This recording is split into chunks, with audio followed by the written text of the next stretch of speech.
È il diritto civile tributario quello che pesa maggiormente sullo sviluppo economico delle imprese. Tempi troppo lunghi per il dibattimento delle cause e le aziende soffrono.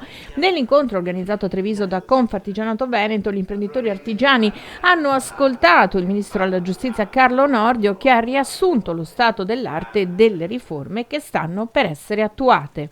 124.000 sono le imprese artigiane nel Veneto, sono moltissime, la giustizia civile e tributaria sono fondamentali.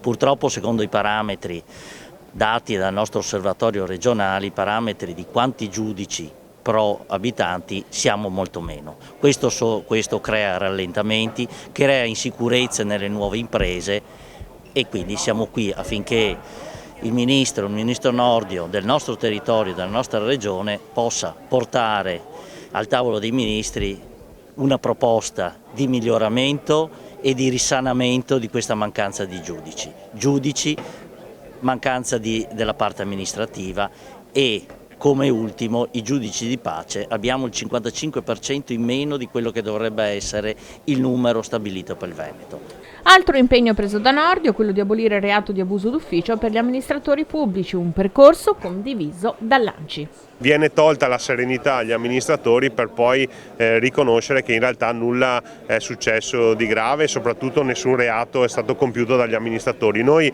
devo dire che tra i primi appuntamenti del ministro Nordio c'è stato proprio l'incontro con ANCI, dove io ho partecipato insieme al presidente De Caro, e questo evidenzia la grande sensibilità del ministro nei confronti degli amministratori, che condivide la linea. E io ci tengo a sottolinearlo: gli amministratori chiedono responsabilità, ma solo quelle responsabilità che dipendono direttamente dalle nostre azioni.